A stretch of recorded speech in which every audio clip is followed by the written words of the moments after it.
Muchísimas gracias, Presidenta. Muy buenas tardes, sí, ya buenas tardes a todos y todas. Yo antes de introducirme en la cuestión estrictamente del planteo que efectuara mi defensor, el doctor Beraldi, y el que ha ratificado, acaba de ratificar, creo que en virtud de esta causa, que se conoce popularmente con el nombre de memorándum, pero que nos tiene aquí sentados y conectados, acusados de ser encubridores del más terrible atentado terrorista que sufrió nuestro país. Hace este próximo domingo se van a cumplir 27 años. ¿Cuál es la idea entonces? La primera, demostrar a partir no ya de los planteos jurídicos que vamos a hacer posteriormente, sino de la más simple lógica del disparate judicial, institucional y político que es esta acusación a quienes estamos hoy sentados o conectados aquí. Mire, Presidenta, señores, no sé cómo decirlo, estoy acostumbrada a hablar entre legisladores, nunca entre acusados y conectados, pero el atentado a la AMIA ocurrió hace 27 años este domingo que viene. Sería bueno preguntarnos dónde estábamos cada uno de los que hoy estamos acusados de querer encubrir lo que sucedía desgraciada y lamentablemente hace 27 años. ¿Por qué digo esto? Porque es interesante este primer ejercicio de sentido común, de lógica, acerca de dónde estaban, qué responsabilidades institucionales tenían quienes hoy estamos acusados de querer encubrir aquel atentado.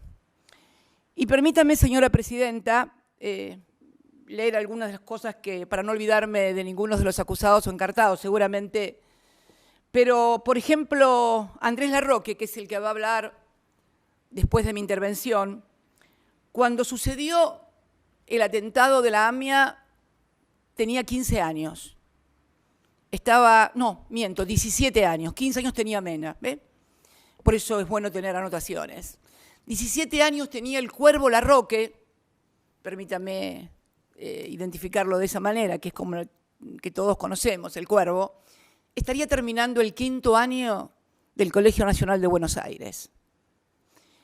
Juan Martín Mena, más chico, el actual secretario de Justicia, tenía 15 años, con lo cual debería estar cursando, calculo yo, 3er año de algún colegio de Mar del Plata, esa ciudad donde es oriundo.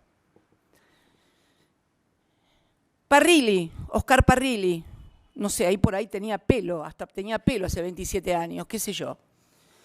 Pero hace 27 años Parrilli había abierto nuevamente su estudio de abogado en Neuquén, había perdido la interna del Partido Justicialista, con lo cual estaba bastante alejado de la actividad política de nuestro espacio político y se había acercado más inclusive al Frepaso. Creo que andaba con Octavio Bordón por aquella época. Zanini, Carlitos Zanini, era, creo, ministro de Gobierno, si mal no recuerdo, de Néstor Kirchner, que atravesaba en ese momento su primera gobernación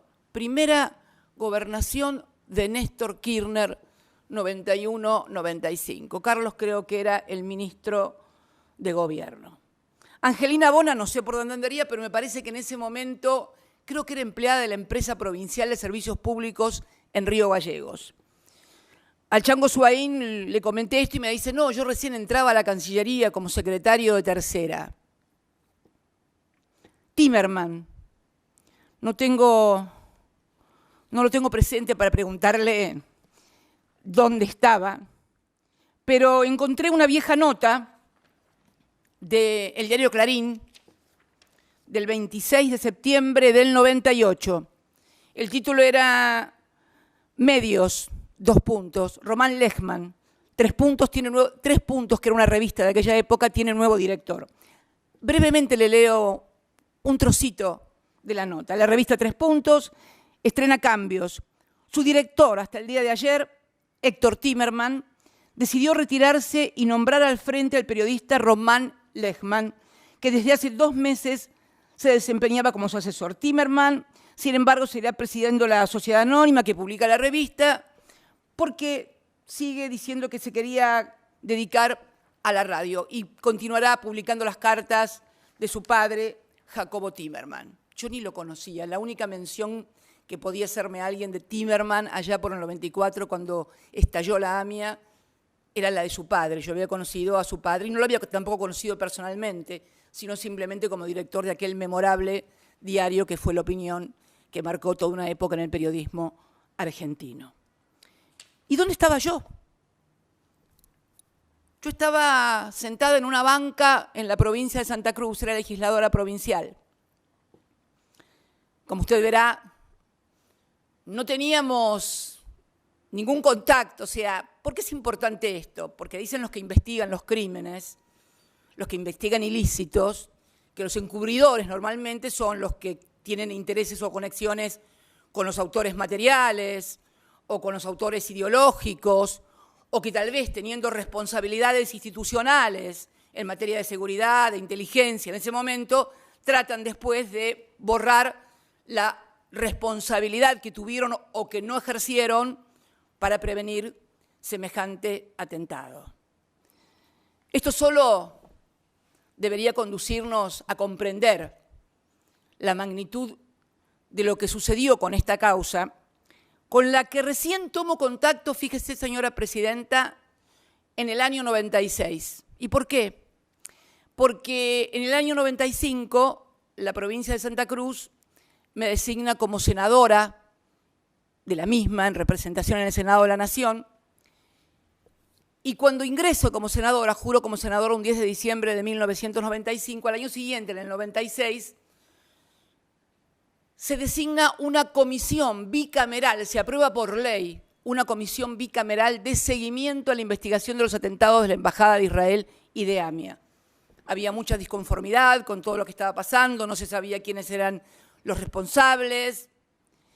Y es así como tomo contacto por primera vez siendo miembro de esa comisión bicameral. Esa comisión bicameral funcionó hasta el año 2001 aproximadamente. Estaba integrada por muchos diputados y senadores, pero realmente los que trabajamos durante todos esos años fuimos muy poquitos, éramos 5, si mal no recuerdo. Quien era su presidente, el gringo Soria, que es el papá del actual ministro de Justicia, de Martín. Juan Pablo Cafiero, Juanpi Cafiero, que es el papá del actual jefe de gabinete, pero que en ese momento estaba en el FREPASO, se había ido del peronismo Juan Pablo, y era legislador por el FREPASO. Marcelo Stubrin por la UCR y Melchor Cruchaga también por la UCR, que ya falleció, un gran dirigente, un gran ser humano, Melchor Cruchaga. Bueno, conformamos esa comisión que tenía contacto permanente con el entonces juez de la causa, Juan José Galeano, hemos ido a los organismos de inteligencia. Al cabo de un tiempo, la investigación comienza o a complicarse o a no avanzar o a tener diferencias y se comienzan a publicar informes. El último informe se publica en el año 2001. Yo ya tenía una posición sumamente crítica respecto del curso de la investigación que desarrollaba el entonces juez federal Juan José Galeano. Muy crítica, lo que me valió enfrentamientos en el seno de la comisión, porque yo veía que no íbamos a ninguna parte, y sobre todo porque me daba cuenta que la AMIA se había convertido en un teatro de operaciones de la política interna y de la política internacional. Y produje un informe, el último informe de la comisión, creo que es la del 2001, produjo un informe en disidencia, manifestando todo lo que yo pensaba acerca de esa investigación que no iba a conducir a conocer la verdad, que era lo que los familiares, yo hablaba mucho con los familiares en la comisión de la AMIA, tuve muchas reuniones con Diana Malamud, con Laura Ginsberg, que en ese momento eran parte de Memoria Activa, luego, bueno, surgieron diferentes organizaciones en el seno de los familiares, y realmente en el año 2001 fue el último informe que produjimos en el cual me manifesté que yo decía que estaba haciendo algo como para encubrir la verdad, como para no conocer la verdad, tener un juicio, armar un juicio, si mal no recuerdo, dije y firmé, armar un juicio y no conocer la verdad, que es lo que todos seguimos queriendo saber, la verdad sobre el tema de la AMIA. Bien, esta no es la primera vez tampoco que estoy en un tribunal oral, porque por el tema de la AMIA. Me tocó declarar como testigo en el tribunal número 3 en el año 2003, diciembre del 2003, hacía pocos meses que Néstor había asumido como presidente de la Nación y yo era senadora, y fui a declarar como testigo precisamente, fuimos todos a declarar, todos los miembros de aquella comisión, el doctor Cafiero, el doctor Soria, Cruchaga, Stubrin, fuimos todos a declarar a esa comisión, a ese tribunal oral, como testigos. Es notable, ¿eh? Y no tampoco fue la primera vez, y la segunda vez creo que fue luego del 2015, ya era fiscal la doctora Sabrina Namer, y ahora estoy como encubridora de aquel atentado al que fui a 2 juicios orales a declarar como testigo. Esto revela un poco el disparate, el dislate que significan todas estas actuaciones. En aquel tribunal oral número 3 que finalmente declara nulo todo lo actuado y comienza el enjuiciamiento contra el juez Galliano por encubrimiento. En aquella oportunidad, en una audiencia, dije que la causa de la AMIA lamentablemente se había convertido en un escenario, en un tablero de ajedrez, del ajedrez de la política nacional e internacional.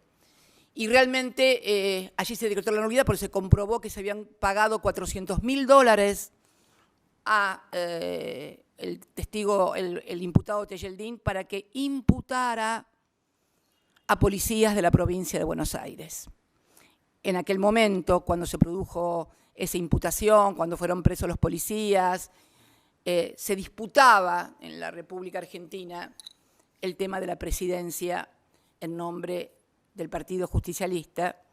Y bueno, algunos creyeron que de esa manera iban a perjudicar a quien finalmente resultó ser el candidato, que fue el doctor Eduardo Duhalde, quien un tiempo antes de aquella denuncia contra la policía de la provincia de Buenos Aires, como prácticamente coautora del atentado, había dicho que la policía bonaerense era la mejor policía del mundo, y esto había tenido muchísimos titulares. Esto un poco ratifica que desde su inicio esta causa tuvo una marcada orientación a intervenir o a ser usada un drama como este en la política interna y también en la política internacional. Bien, ahora vamos al contexto. Hecha esta breve introducción que tenía que ver con ponernos en un cuadro de situación y darle sentido común a lo que está sucediendo y a lo que sucedió. Porque hoy estamos acá sentados de encubrir el atentado de la AMIA 27 años después, a gente que no tenía ningún tipo de responsabilidad institucional, ningún tipo de conexión, ni siquiera territorial, ni siquiera de espacio en el tiempo en la comisión de este terrible delito, aún impune.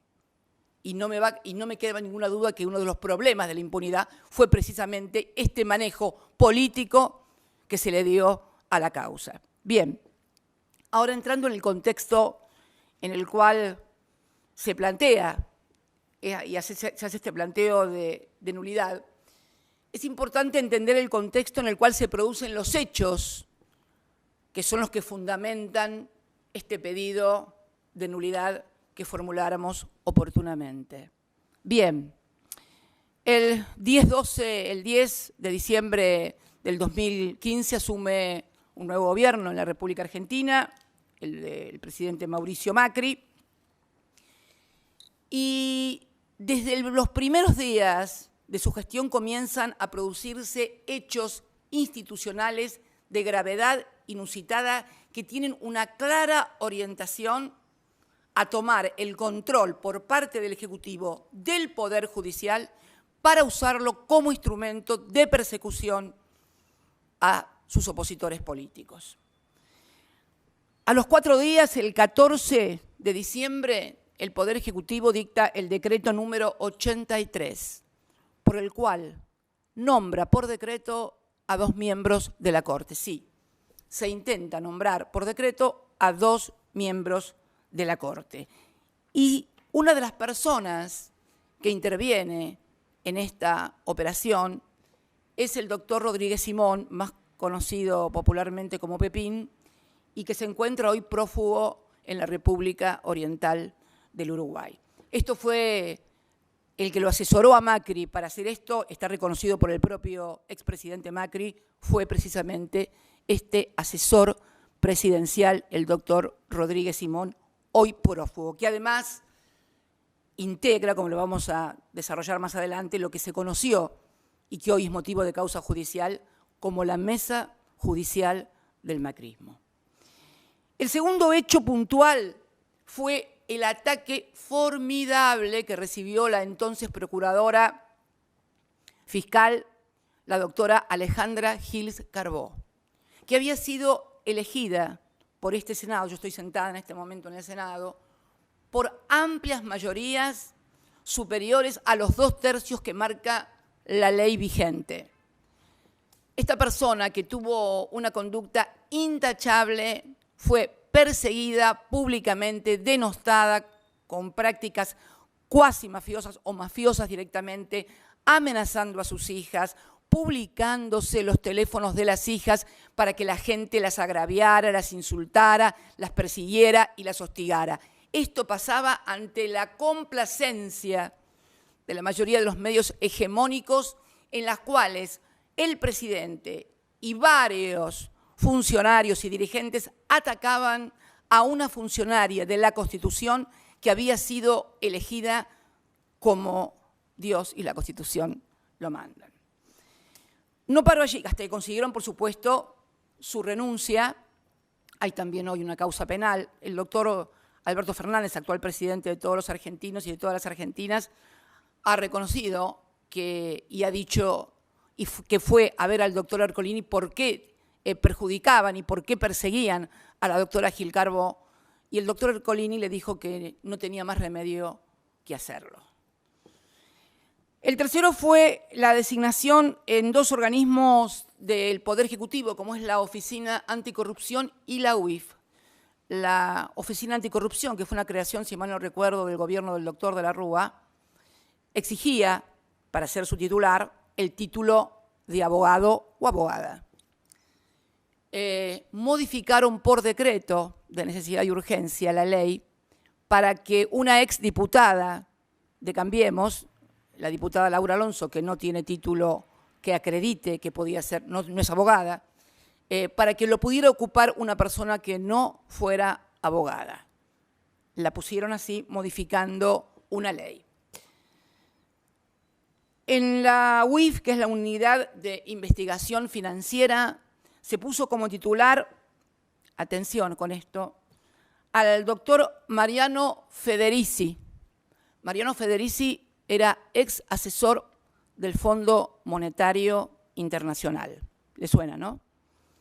Y como vicepresidenta o como vicedirectora de esta unidad, a la doctora María Eugenia Talarico. ¿Quién era María Eugenia Talarico? Era asesora abogada del HBC. Como usted recordará, señora presidenta, y como recordarán todos, durante mi gestión y merced a un convenio con la República de Francia, pudimos acceder a más de 4.000 cuentas que el HBC había creado para sus clientes argentinos para poder hacer lavado de dinero. Esa fue la persona que designaron en segundo lugar. Y también la designaron como jefa de Relaciones Humanas a María Pía Monjes Calcaterra, prima del presidente.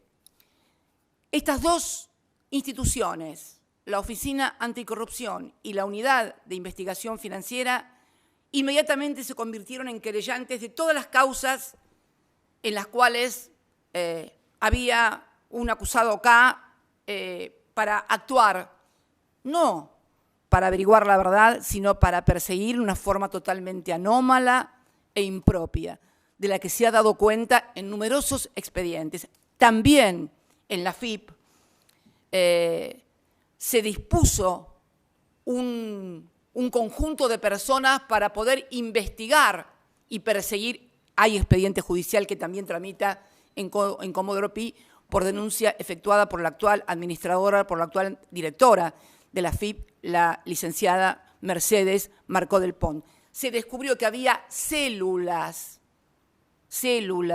organizadas como tal adentro de la FIP que para perseguir exactamente a mi familia. Concretamente, se pudo comprobar que en los sitios que teníamos como contribuyentes, mis hijos y yo, registran el nivel de ingresos más altos, más de 30.000 ingresos, y además se pudieron comprobar todas las maniobras fraudulentas de persecución que se hicieron para perjudicarnos.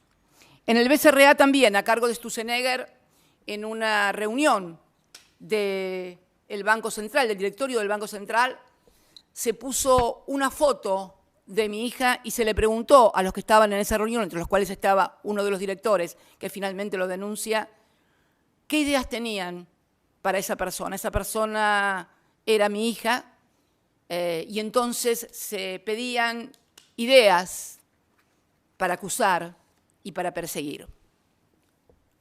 UIF, Oficina Anticorrupción, miembros de la Corte, magistrados de la Corte nombrados por decreto, AFI. Nosotros habíamos hecho una profunda reforma en la AFI en la cual habíamos eliminado los gastos reservados.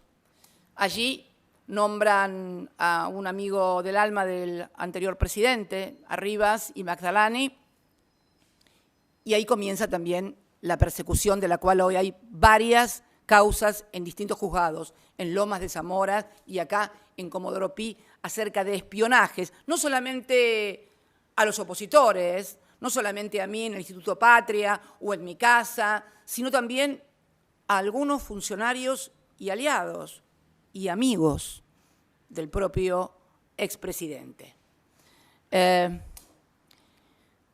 También en ese marco surge una nueva doctrina en el ámbito del Poder Judicial, que es la doctrina Irurzun, la doctrina del poder residual.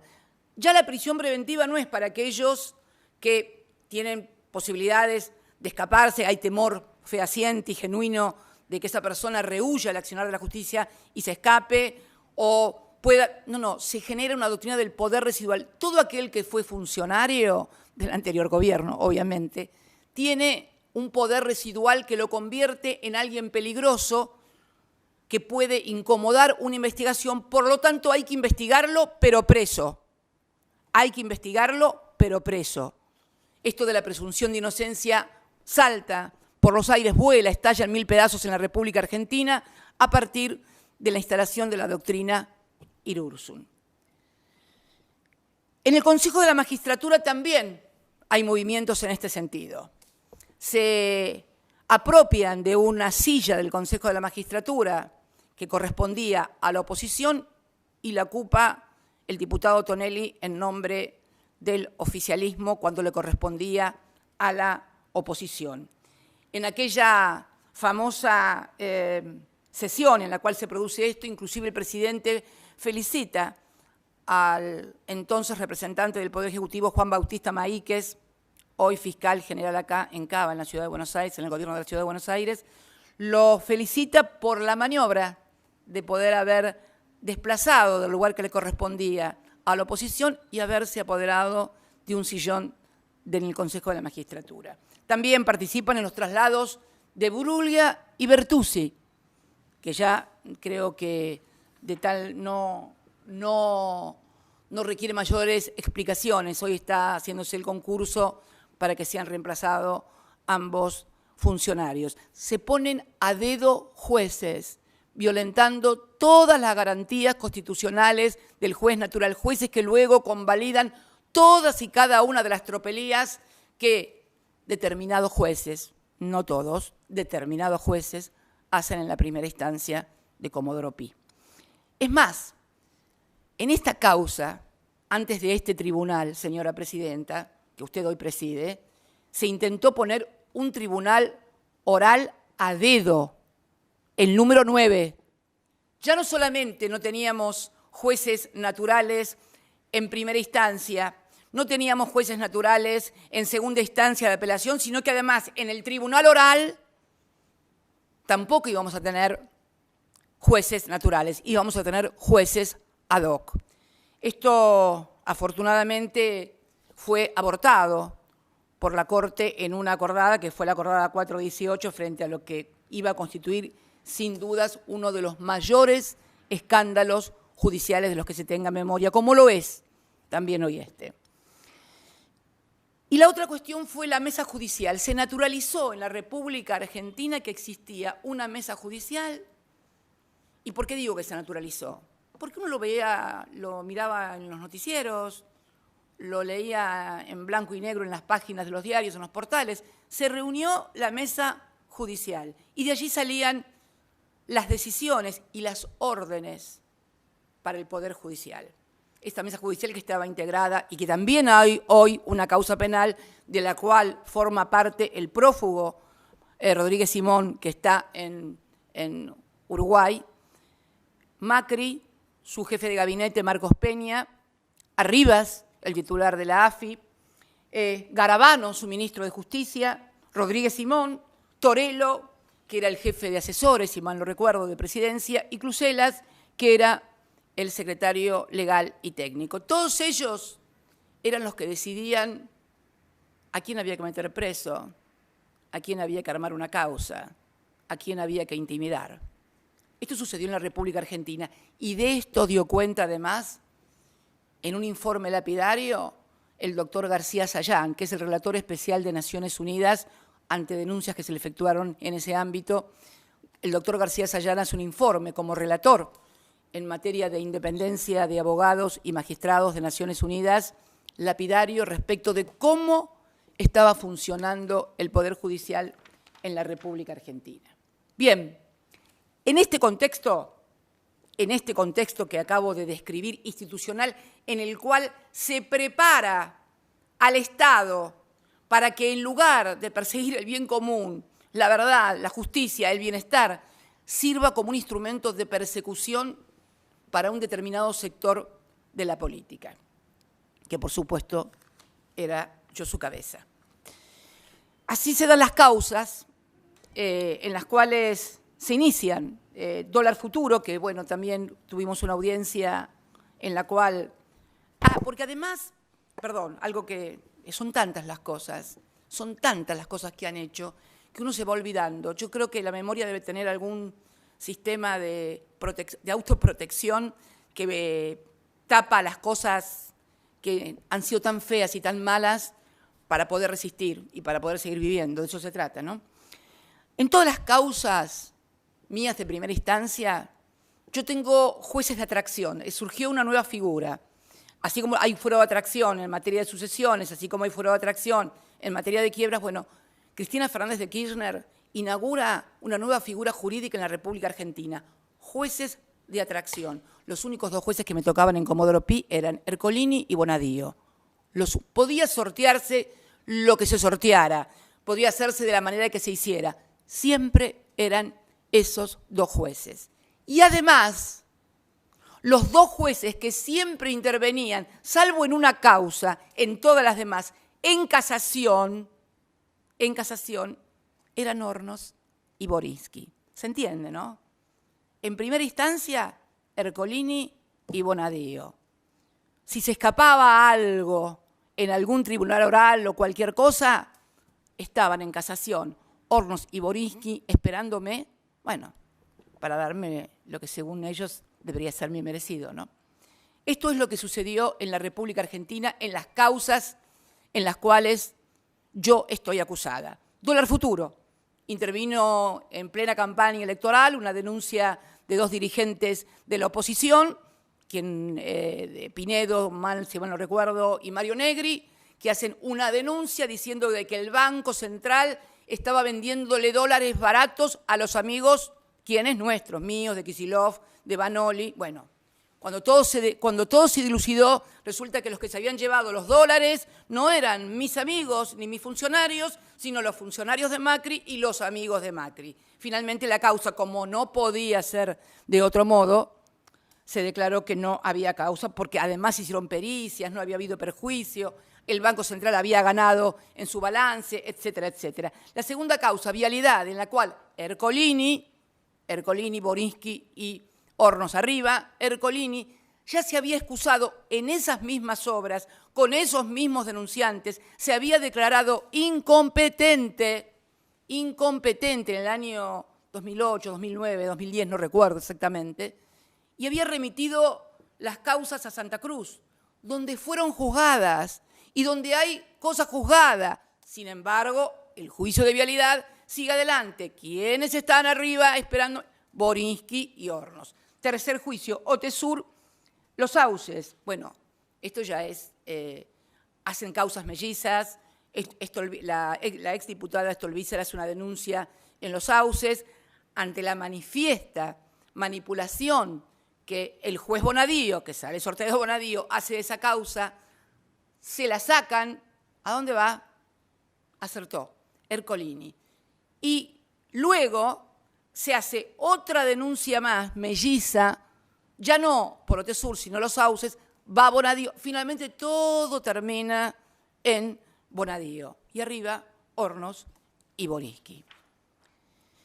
Luego está la fotocopia de los cuadernos y sus satélites, ¿no? Bueno, eso es un verdadero compendio, eso va a ser el día de mañana un verdadero compendio de nulidades, ¿no? Porque esta causa se hizo en el marco de la ley del arrepentido, sancionada por el gobierno de Macri, en la cual se comprobó que a los que no se arrepentían y decían lo que Stornelli quería, iban presos. Si decías, Cristina es responsable de todo, quedabas en libertad.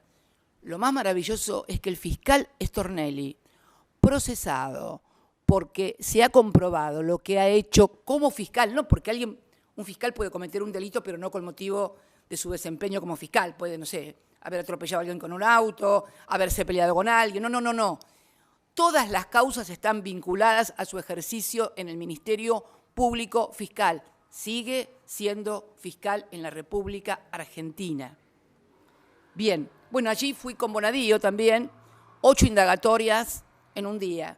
El día del cumpleaños de Néstor, un 25 de febrero del 2019, si mal no recuerdo, o 18, no, 19. Me toma 8 indagatorias en un día. Bien, yo quiero hacer una mención especial a una causa en la cual se dio y se conoce como la ruta del dinero K, le sonará. Lo curioso es que en esta ruta del dinero K no hay absolutamente nadie involucrado de la familia Kirchner. Es más, cuando al juez de la causa, al doctor Casanello, lo obligaron a tomarme indagatoria, lo obligó la Cámara, presidida por Irurzun, a tomarme indagatoria. El juez decía que no podía tomarme indagatoria porque no tenía ningún elemento para poder indagarme, para poder mínimamente imputarme. Lo obligaron a tomarme indagatoria. Obviamente me tomó indagatoria y dictó la falta de mérito. Es la única falta de mérito que tengo en una indagatoria. Pero aquí también, en la ruta del dinero acá, está Borinsky y Hornos. ¿Pero por qué menciono esta causa particularmente? Porque en esta causa se desató una denuncia tremenda de que yo había recibido en Olivos, siendo presidenta de la República, ya se estaba tramitando la causa, había recibido al doctor Casanello, el juez que investigaba. Sí, que yo me había reunido con Casanello en Olivos. Y la verdad que yo a Casanello lo conocí el día que fui a prestar declaración indagatoria. Pero lo cierto es que presentaron testigos, llamaron a secretarios míos a declarar, llamaron, creo, si mal no recuerdo, al doctor Guado de Pedro, hoy ministro del Interior, también a declarar. Esto con órdenes, por supuesto, también de la Cámara presidida por el doctor Irurzun. Está claro, y la casación también ratificó estas cosas, está claro que quienes hacían esto estaban considerando que la entrevista, una reunión de un presidente con un juez a cargo de una investigación en la cual pueda tener algún interés, es un ilícito. Yo no recuerdo cuántos titulares de diarios tipo catástrofe acerca de mis reuniones con Casanello en Olivos. Bueno, hoy los dos falsos testigos, están condenados por perjurio, por falso testimonio. Nunca Casanelo fue a Olivos, siendo yo presidenta, nunca, jamás. No sé si después habrá ido, pero siendo yo presidenta, nunca. Bien, este es el marco en el cual se desarrolla y viene el tema de la causa memorándum, que es lo que me interesa y lo que nos ocupa hoy también acá, el tema memorándum. En el tema memorándum, el 14 de enero del 2015, el doctor Nisman, que era Alberto Natalio Nisman, que era el titular de la UFI AMIA, la Unidad Fiscal AMIA, que había sido designado por el presidente Néstor Kirchner, nos acusó al entonces canciller Héctor Timerman y a mí, entonces presidenta de la República Argentina, de haber firmado el memorándum de entendimiento con la República Islámica de Irán para encubrir a los autores del atentado y levantando las alertas rojas. Este acuerdo, que había sido firmado por enero, si mal no recuerdo, del 2013, tenía un único objetivo: lograr que los acusados de haber sido los autores ideológicos del atentado contra la Mutual israelita pudieran ser indagados por el juez, porque sin indagatoria no había posibilidades de procesamiento y mucho menos de juicio. Esto fue el motivo por el cual se firmó un acuerdo que además pasó por el Congreso, fue aprobado por ambas cámaras, pero que además jamás entró en vigencia. ¿Por qué no entró en vigencia? Simple, porque la República Islámica de Irán, que según el fiscal Nisman era la favorecida porque podía levantar las alertas rojas con la firma de ese memorándum, jamás su Parlamento aprobó ese memorándum, que nunca entró en vigencia. Esta denuncia del doctor Nisman cayó en el juzgado del doctor Rafecas, que el 26 de febrero del 2015 sacó un fallo, diríamos, ejemplar, más que ejemplar, ajustado a derecho. Yo no creo en esos fallos ejemplares. Los fallos son ajustados a derecho o no ajustados a derecho. Podrá haber mayor verba, mayor lucimiento doctrinario, jurisprudencial, mayor o mejor pluma. En todo caso, será casi un halago literario. Pero jurídicamente no hay posibilidades de hacer un fallo ejemplar. El fallo es ajustado a derecho o no es ajustado a derecho, sobre todo en materia penal.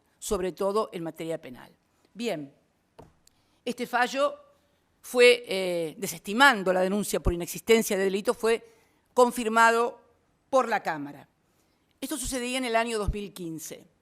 En el año 2016 ya estaba el nuevo gobierno y ya había dos denuncias sobre los mismos. Hicieron uno de los querellantes que intervienen en esta causa, hicieron una denuncia sobre los mismos hechos, exactamente los mismos hechos que ya se habían investigado en el juzgado del doctor Rafecas, que ya había sido confirmado el fallo por la Cámara de Apelaciones, los mismos hechos. Se abre lo que se denominan causas mellizas. Algunos creen que solamente hay autos mellizos cuando se roban. Bueno, no.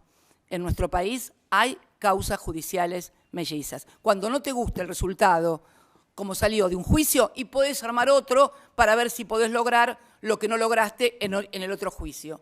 Esto es lo que está sucediendo y lo que sucedió concretamente en esta causa del memorándum. Paralelamente, intentan reabrir nuevamente la causa ya estamos hablando del año 2016, ¿no? Gobierno de Mauricio Macri, con todo este contexto que acabo de describir hace unos instantes. La toma, la cooptación de todo el Estado y del Poder Judicial para atacar. Bien, intentan reabrir la denuncia que estaba radicada en el juzgado del doctor Rafecas. El doctor Rafecas la desestima y allí hay una solicitada, creo que fue en el año 2017, una solicitada con un titular rimbombante: el juez Rafecas debe ser removido. El juez, repito, el juez Rafecas debe ser removido. La firman, entre otros, Etchevere, que era ministro de Agricultura, creo, el diputado Waldo Wolf y la entonces diputada Elisa Carrió. Sí, la misma que ahora impulsa a el doctor Rafecas como miembro para ocupar el cargo del Ministerio Público Fiscal. En el año 17 decía que debía ser restituido. Y no solamente dijeron que debía ser, pasaron de las palabras a los hechos. Se iniciaron causas en el Consejo de la Magistratura que duraron 2 años. Estas son las cosas cambiantes de la política en la Argentina. Estas 2 denuncias nuevas llegan a casación, ¿no? Y en casación caen Sala 1 y Sala 2, y en las 2 salas, Hornos y Boriski, en la 1 y en la 4, en la Sala 4 y en la Sala 1 de casación, en las 2 salas. Pero no es esto lo más terrible de todo. Llegan a su conocimiento y se declaran competentes. ¿Y saben qué? Ellos se habían declarado incompetentes en todas las causas de la AMIA, Hornos y Boriski, y había sido aceptada su excusación.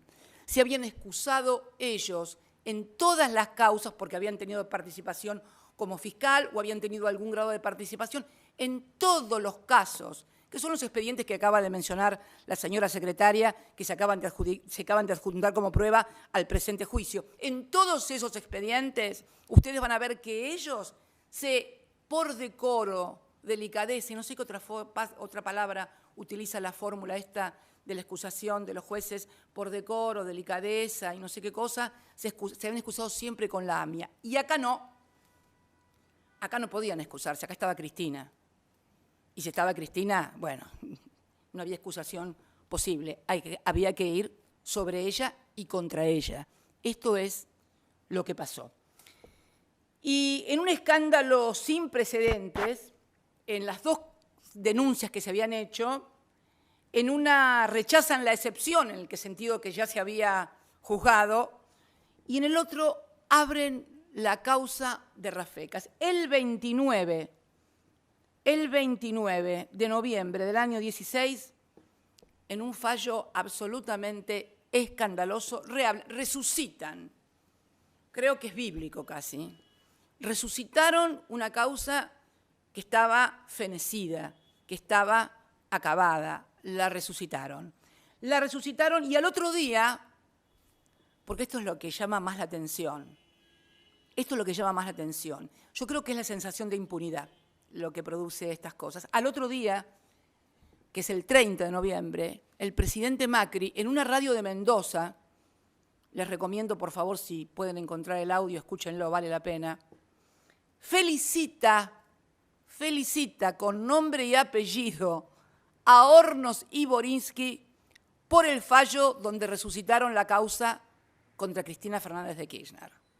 Y critica a otra camarista que había sido crítica con sus 2 colegas porque decía que no podían intervenir, que no tenían competencia. Así como se escucha. No se puede creer, pero hay que escuchar el audio al otro día felicitando a 2 jueces que sacan un fallo a medida del gobierno. Bien, retoma y va a Bonadío nuevamente, y ahí Bonadío tenía la mesa servida, confirmado en casación, y empieza otra vez la cacería. Bueno, me pide el desafuero, no lo logra, pero sí logra encarcelar al doctor Zanini, logra encarcelar a Luis Delía, logra encarcelar a otros que están presos, creo que 3 o 4 meses. Incomprensiblemente todavía el doctor Zanini sigue pidiendo que alguien le explique la razón por la cual él estuvo preso 4 meses. Por supuesto, Boriski y Hornos convalidan todo lo actuado por Bonadío en primera instancia. En ese interín se conforma el Tribunal 9 ad hoc a dedo para juzgarnos, sale la acordada de la Corte, la 4/18, y es este tribunal que hoy estamos declarando el que finalmente tiene la competencia. Borinsky y Hornos no podrían haber tomado nunca parte en las actuaciones anteriores. Es más, la doctora Sabrina Namer, que es la integrante, creo, titular de este tribunal, que había sido fiscal de la UFAMIA, fue recusada por las querellas de los familiares de Sisevsky y creo de Daya, por haber sido fiscal en la causa AMIA. Es bueno, les recomiendo leer, hacer una breve lectura de las recusaciones de Borinsky y Hornos en todas las causas anteriores que ustedes nombraron. Algunas creo que fue Rivelli, otra fue Vicat. En todas, absolutamente en todas las causas que tuvieran algo que ver con el tema de AMIA, ellos se excusaban, salvo en estas. Bien, tardaríamos un poco más en enterarnos cosas que sospechábamos, pero que de repente, esto es como el rey desnudo, ¿no? Lo ven, pero hasta que por ahí dice alguien, ahí está el rey desnudo. Bueno, acá hubo alguien que encontró en un informe sobre ingresos tanto a la presidencia, a la Casa Rosada, como a la Quinta Presidencial de Olivos, encontraron, esto fue en febrero de este año, estalló el escándalo cuando se encuentran el ingreso del doctor Hornos y del doctor Borinsky asiduamente y siempre en coincidencia con las causas, tanto en la Casa Rosada por parte del doctor Hornos como del doctor Borinsky a Olivos. Mire, si me permiten leer. Se comprueba que el juez Gustavo Hornos visitó la Casa de Gobierno en las siguientes fechas: 22/12 del 2015, 5 de mayo del 2016, 8 de agosto del 2016, 31 de octubre del 2017, 16 de noviembre del 2017, 13 de agosto del 2018. Estos 6 encuentros fueron autorizados por el propio Mauricio Macri, según informa Poder Ciudadano. A raíz de esta revelación, un grupo de legisladores, entre ellos el doctor Martín Soria, que hoy ocupa la cartera de Justicia, hicieron una denuncia. Y también se descubrió que el juez Mariano Borinsky visitó la Quinta de Olivos, Borinsky un poquito más seguidos a Olivos que Hornos a la Casa Rosada. 15 ocasiones. En las siguientes fechas: 11 de agosto del 2016, 24 de agosto del 2016, 7 de septiembre del 2016, 15 de septiembre del 2016, 6 de octubre del 2016, 23 de diciembre del 2016, 16 de marzo del 2017, 21 de diciembre del 2017, 2 de agosto del 2018, 12 de septiembre del 2018, 14 de febrero, ahí cerca de mi cumpleaños, del 2019, 20 de junio del 2019, 15 de agosto del 2019, 4 de septiembre del 2019 y 23 de septiembre del 2019. Bien, cuando estalla el escándalo, pero comienzan a descubrirse otras cosas, porque ¿qué pasa? Estas visitas habían sido negadas y habían sido adulterados los informes. El primer informe que se obtiene se suprime. ¿Quién lo produce el primer informe? Otro tips de esta causa. El privadísimo secretarísimo de Mauricio Macri, Darío Nieto, el que aparece en la causa de Lomas de Zamora con el teléfono en el cual da cuenta de sus reuniones, que va a haber, Borinsky viene por una cuestión legal y administrativa, y este secretario, Darío Nieto, adultera los informes, informa a los que ingresaron a la Casa Rosada y los que ingresaron a Olivos, pero en esas listas no aparece ni Hornos ni Borinsky. Bueno, a confesión de parte, relevo de prueba, porque si, como dicen ellos, fueron a charlar de cosas que no tenían nada que ver, no se entiende por qué razón no se informó y se suprimió expresamente de la lista de visitantes de la Rosada y de Olivos a quienes eran los jueces. Está claro, está todo muy claro, me parece a mí, señora presidenta. Y es más, cuando algunos de nuestros abogados intentaron una prueba en estos expedientes que demostrara que Hornos había ido a la Casa Rosada, fue denegada por el propio Hornos. ¿Se entiende lo que estoy diciendo? Le pido una prueba al juez, no importa cómo se llame, le pido una prueba al juez para que ese juez me diga si él estuvo en esa parte y el juez me la deniega y hacia mi derecho de defensa, de no considerarlo un juez imparcial, de no ser el juez natural. ¿En serio que quieren hacernos creer que todas estas causas judiciales son legítimas y son legales? No, nunca he visto una ilegalidad, una ilicitud de este tamaño. Los jueces mintiendo acerca de sus propios actos vinculados con las propias causas en las que son jueces. Es un escándalo monumental, nunca visto, y es tolerado, y es ocultado o disimulado por los grandes medios hegemónicos. El otro día, una cosa que me sorprendió, un tiro para el lado de la justicia, voy a decir, en un programa de televisión, de un canal de TN, voy a decir, donde siempre hacemos nosotros las cosas mal y la oposición las cosas bien, fue el expresidente Mauricio Macri. Y dos periodistas le preguntaron acerca de esta cuestión.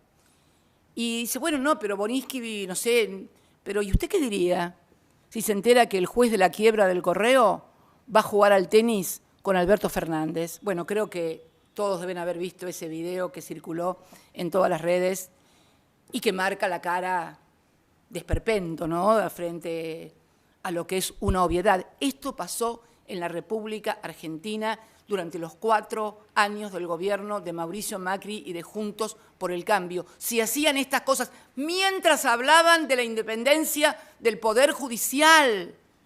Yo los invito a recorrer los discursos de la independencia del Poder Judicial, guiados por el propio Macri. Iba a jugar al tenis con Borinsky. Ustedes saben que, bueno, hay un montón en el escrito que presentó el doctor Veraldi, hay jurisprudencia, hay doctrina, acerca, eso lo define muy bien Veraldi cuando dice, bueno, supongamos que tiene razón, que no hablaban de ninguna de las causas, supongamos que no pasó nada de eso.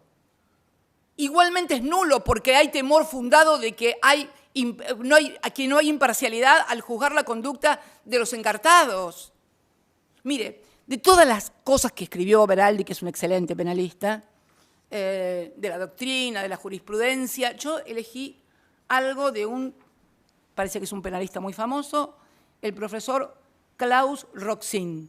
Es un profesor alemán y dice, el profesor Klaus Roxin, al efectuar una reseña sobre la jurisprudencia del Tribunal Federal de Justicia de Alemania, estamos hablando de un doctrinario alemán en el derecho alemán y en el sistema judicial alemán, enseña que el temor de parcialidad se configura, escuchen bien, por favor, enseña que el temor de parcialidad se configura, entre otras situaciones, da una casuística, justamente cuando el juez, abro comillas, textual de Klaus Roxin, no lo dice ni Veraldi ni Cristina, juega al tenis, cierro comillas, con el imputado, abro comillas de vuelta, y después se van a comer juntos.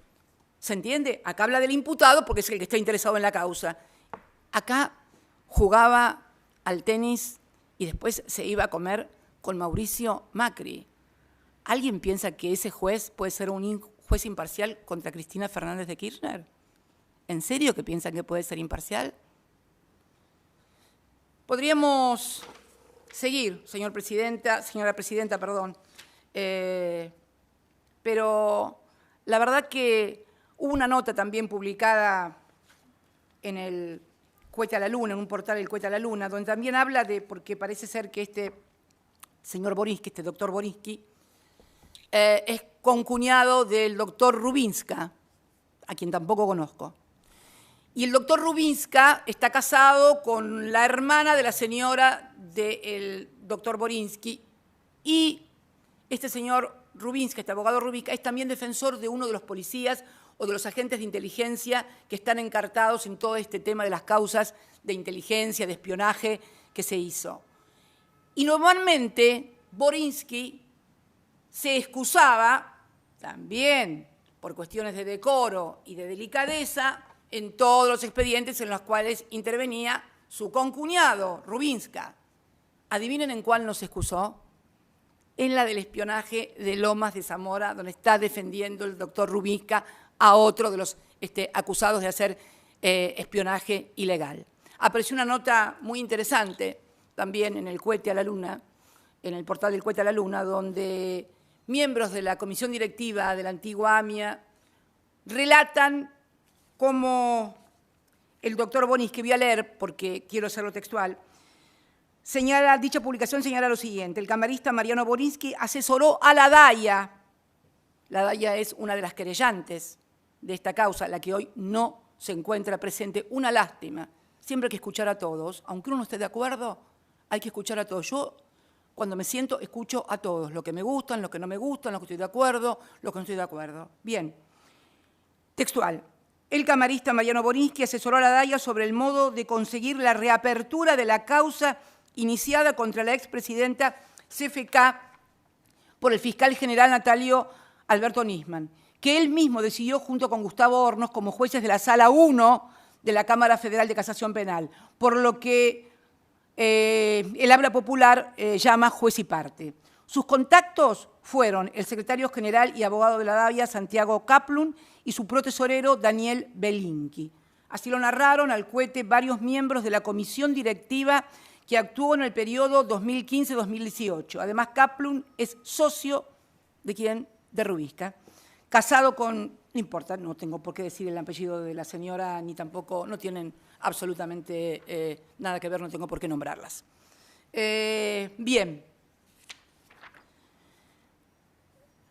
Cuando uno, por eso, perdonen si estoy excedida con los 45 minutos, pero yo creo que ya termino. Cuando uno ve todo lo que pasó, todo lo que hicieron, me ponía a pensar antes de venir acá si realmente fue solamente para perseguir a los opositores políticos. Tanto disparate, tanta violación de todo, de los códigos de forma, de fondo, de la Constitución, de los derechos, de las garantías, de todo. No les quedó nada por violar, nada.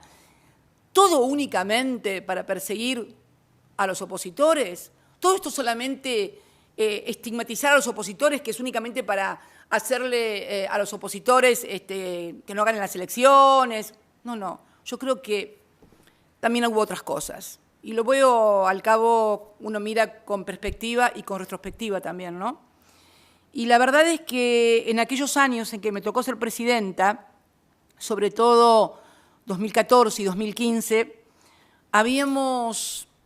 nos habían declarado la guerra los buitres, ¿se acuerdan? Los buitres que querían cobrar de la Argentina lo que finalmente cobraron. ¿Se acuerdan que también le decían a todos los argentinos que había que pagarles porque de esa manera, si les pagábamos, después iba a venir bonanza, iba a venir mucha inversión, que si nosotros le pagábamos a los buitres iba a venir mucha inversión? Eso fue el discurso de batalla, y creo también entre eso, lo del memorándum, lo de Nisman, lo del dólar futuro y demás, todo creando el escenario para lo que vendría después, que no era solamente ganar una elección, no era ganar una elección.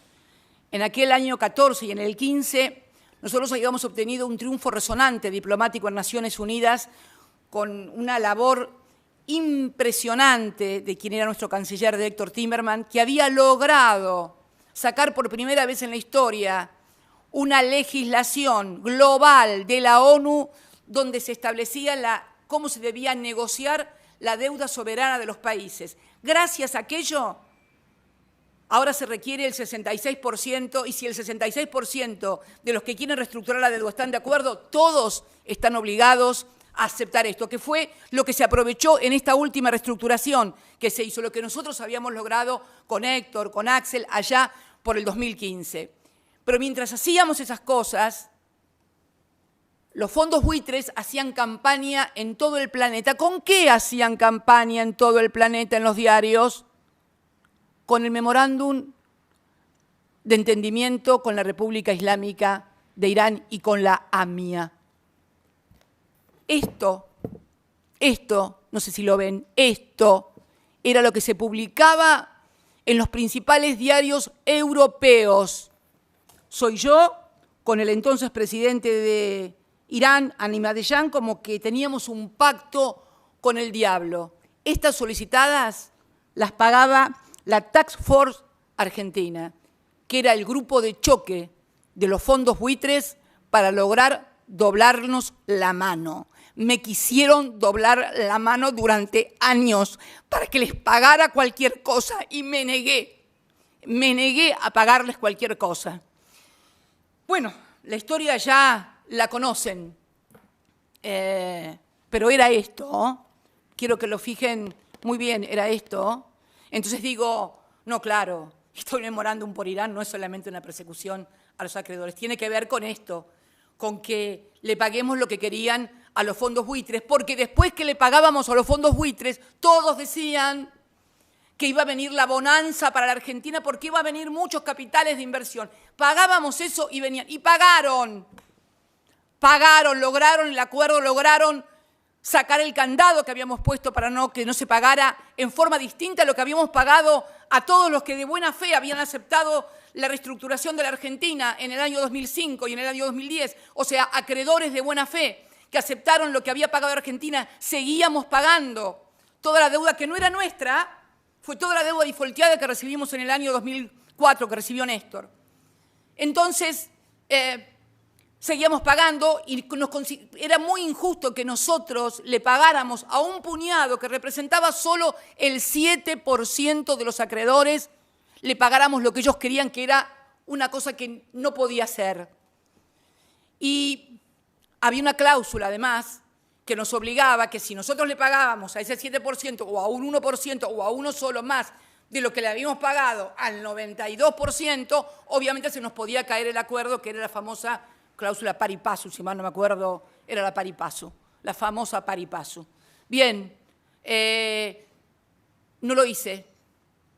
Me banqué lo que me banqué y no me doblaron el brazo, no les pagué lo que querían, porque era condenar a la Argentina a un endeudamiento monumental de la que le habíamos salvado, pagándole al Fondo Monetario Internacional Néstor en el año 2005 y yo siguiendo pagando todo lo que reestructuramos a partir de 2005 y del 2010, pagando todos los años, por eso también afectamos las reservas del Banco Central para pagar la deuda, porque queríamos desendeudar al país, porque era la única forma de crecer y estábamos creciendo, porque en el año 2015, y no son datos míos, son datos de Todesca, que era el jefe del INDEC, de Macri, crecimos al 3, y pico % en el último 2015, como habíamos crecido también en el 2013.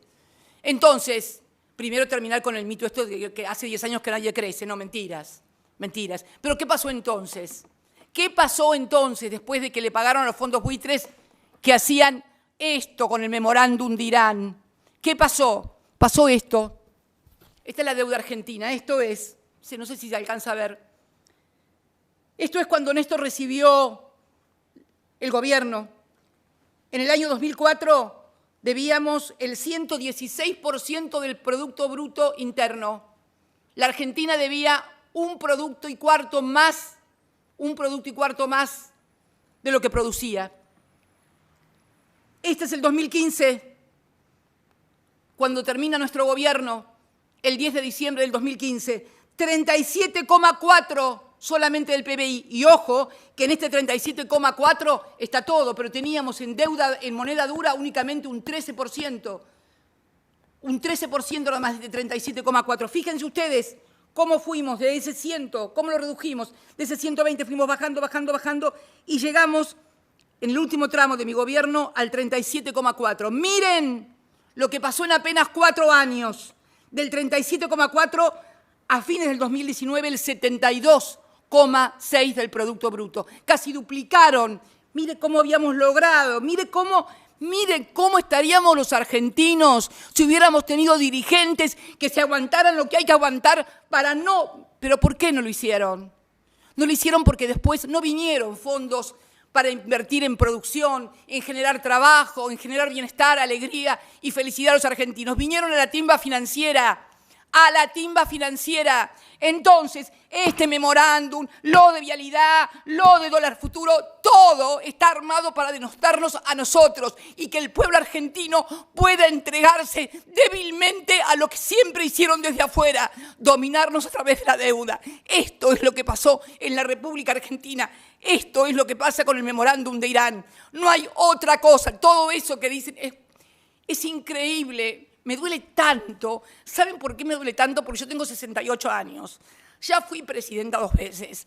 No me mueve nada más que el dejarles un país a mis hijos y sobre todo a mis nietos y a mis nietas mucho mejor del que recibió su abuelo en el 2003. Esto es lo único que me mueve. Parece ser que no lo entienden. Parece ser que solamente se rigen por lo que ven en los diarios. No pueden tener pensamiento propio para poder analizar un poco más profundamente de lo que sale en la televisión o de lo que sale en un diario. Así nos va y así nos va a ir a los argentinos. Así le fue a muchos argentinos que no quisieron vacunarse porque le habían dicho por la radio y la televisión que la vacuna era veneno, que se le pegaban los imanes o cualquiera de las barrabasadas que han dicho en los últimos tiempos en esta verdadera tragedia que tenemos, que es la pandemia. La verdad, señora presidenta, la verdad, argentinos y argentinas, si no tomamos conciencia de lo que nos ha pasado a los argentinos en los últimos años, difícilmente podamos encontrar un camino después de esta pandemia. Y tenemos que encontrarlo, porque tenemos una responsabilidad, yo por lo menos me siento con la responsabilidad histórica de poder hacerlo. Así que discúlpeme, señora presidenta, y discúlpenme las otras personas que están así, pero es una cosa que siempre, en fin, me llega porque no puedo creer, todavía me cuesta creer que a 27 años de la tragedia de la AMIA estemos todavía discutiendo esto, que es el montaje de una mentira para poder ganar elecciones, para poder mantener entretenida a la gente y para poder echarle la culpa a los que mal o bien, con equivocaciones, con aciertos, podemos decir que cuando nos tocó gobernar la Argentina, la gobernamos para que la gente pudiera vivir mejor. Nada más, señora presidenta, muchas gracias.